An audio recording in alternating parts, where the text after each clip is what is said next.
हमारा दिल मुकम्मल तौर पर वर्काहॉलिक है, यानी हमारे पैदा होने से लेकर हमारे मरने तक हमारा दिल लगातार और बिना थके काम करता रहता है और हमारी पूरी जिंदगी के दौरान लगातार हमारे जिस्म के तमाम अज़ा में ऑक्सीजन और न्यूट्रिएंट रिच ब्लड यानी ग़िज़ाइयत से भरपूर खून पंप करता रहता है। इसके बावजूद साइज में हमारा दिल फीस्ट यानी मुट्ठी जितना होता है, लेकिन क्या आप जानते हैं कि साइज में इतना छोटा होने के बावजूद हमारा दिल कैसे हमारी बॉडी में सबसे इम्पोर्टेंट रोल प्ले करता है? दिखने में हमारा दिल कैसा होता है और हमारा दिल हमारे जिस्म में क्या काम करता है? आज की इस वीडियो में हम ह्यूमन हार्ट के बारे में बात करेंगे और वीडियो के आखिर तक आपको इन सब सवालों के जवाब भी मिल जाएंगे। तो चलिए शुरू करते हैं। ये है हमारा दिल, जो हमारे फेफड़ों के दरमियान मौजूद होता है और बाएं फेफड़े की जानिब थोड़ा सा झुका होता है। हमारा दिल एक डबल परत वाली झिल्ली में बंद होता है, जिसे पेराकार्डियम कहा जाता है, जो हमारे दिल की हिफाजत भी करती है।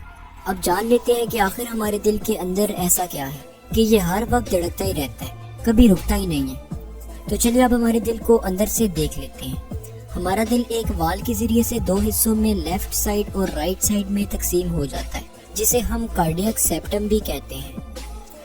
हमारे दिल का दायां हिस्सा डीऑक्सीजनेटेड ब्लड से भरा होता है और दिल की बाईं तरफ ऑक्सीजनेटेड ब्लड मौजूद होता है और बीच में मौजूद ये दीवार यानी कार्डियक सेप्टम ऑक्सीजनेटेड और डीऑक्सीजनेटेड ब्लड को घुल मिल जाने से रोकती है। अब हमारे दिल की ये दोनों साइड्स दो चैम्बर्स में डिवाइड होती हैं। अपर चैम्बर्स यानी ऊपर मौजूद चैम्बर्स को एट्रियम कहा जाता है, जबकि लोअर चैम्बर्स यानी नीचे मौजूद चैम्बर्स को वेंट्रिकल्स कहते हैं। तो टोटल कुल मिला के हमारे दिल के 4 चैम्बर्स होते हैं और यही 4 चैम्बर्स हमारे दिल के मेन पार्ट्स होते हैं। अब हमारे दिल से खून को हमारे जिस्म के बाकी हिस्सों तक लेकर जाने और लेकर आने के लिए हमारे जिस्म में नैरो ट्यूब्स फैली होती हैं, जिन्हें हम ब्लड वेसल्स कहते हैं। ये तो हम जानते ही हैं कि दिल की तरफ खून को लेकर आने वाली नसों को वेन्स कहते हैं और दिल से खून को हमारे जिस्म के बाकी हिस्सों तक लेकर जाने वाली नसों को आर्टरीज कहते हैं। अब हमारे दिल का ये पाइप, जिसे सुपीरियर वेना कैवा कहते हैं, इसके जरिए से हमारे जिस्म के ऊपरी हिस्सों यानी सर और हाथ वगैरह से खून हमारे दिल में आता है और ये पाइप, जिसे इंफीरियर वेना कैवा कहते हैं, इसके जरिए से हमारे जिस्म के निचले हिस्से यानी पेट और पाँव वगैरह से खून हमारे दिल में आता है। अब इन दोनों पाइप से आने वाला डीऑक्सीजनेटेड ब्लड हमारे दिल के राइट एट्रियम में आ जाता है। याद रहे कि ये खून डीऑक्सीजनेटेड होता है, जिसे आमतौर पर हम ब्लू कलर से भी रिप्रेजेंट करते हैं। अब इस एट्रियम में नीचे की तरफ एक वाल मौजूद होता है और ये वाल तभी खुलता है जब नीचे वाला वेंट्रिकल यानी राइट वेंट्रिकल फैलता है।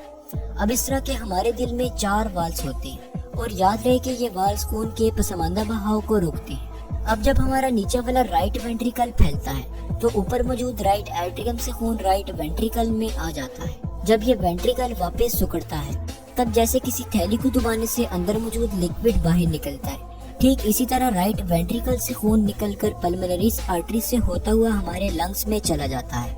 दरअसल ये खून हमारे फेफड़ों में प्यूरिफाई होने के लिए आता है। हमारे लंग्स में जाने के बाद खून से कार्बन डाइऑक्साइड रिमूव हो जाता है और ऑक्सीजन हमारे ब्लड में ऐड हो जाता है। अब ये खून ऑक्सीजनेटेड हो जाएगा और जैसे कि हमने आपको पहले भी बताया था कि डीऑक्सीजनेटेड ब्लड को ब्लू कलर से रिप्रेजेंट करते हैं, ठीक इसी तरह ऑक्सीजनेटेड ब्लड को रेड कलर से रिप्रेजेंट करते हैं। अब ये ऑक्सीजनेटेड ब्लड दोबारा से हमारे दिल की तरफ पल्मोनरी वेन्स के जरिए से आ जाएगा और हार्ट में आते ही ये खून लेफ्ट एट्रियम में गिरता है। अब ये ऑक्सीजनेटेड ब्लड नीचे वाले वेंट्रिकल्स यानी लेफ्ट वेंट्रिकल में तब तक नहीं जाता जब तक ये फैल नहीं जाता और यहाँ पर भी एक वाल मौजूद होता है जो वेंट्रिकल के फैलने पर ओपन होता है। जब ये वेंट्रिकल फैलता है तब ये खून लेफ्ट एट्रियम से लेफ्ट वेंट्रिकल में चला जाता है। अब नीचे वाले वेंट्रिकल से ये खून एक नली यानी एओर्टा में पहुँचता है और वहाँ से ये खून आर्टरीज के जरिए से हमारे पूरे जिस्म में फैल जाता है। एओर्टा हमारे जिस्म की सबसे बड़ी आर्टरी होती है जो हमारे दिल से हमारे जिस्म के बाकी हिस्सों तक खून को पहुंचाती है। अब ऑक्सीजन को ट्रांसपोर्ट कर लेने के बाद डीऑक्सीजनेटेड ब्लड हमारे दिल में दोबारा से जमा हो जाता है और ये साइकिल चलता रहता है। तो उम्मीद है कि आपको हमारे दिल के काम करने का मैकेनिज्म समझ आ गया होगा। अगर आप डिटेल्ड वीडियोस देखना चाहते हैं तो आप हमारी प्लेलिस्ट को फॉलो कर सकते हैं। शुक्रिया, अल्लाह हाफिज।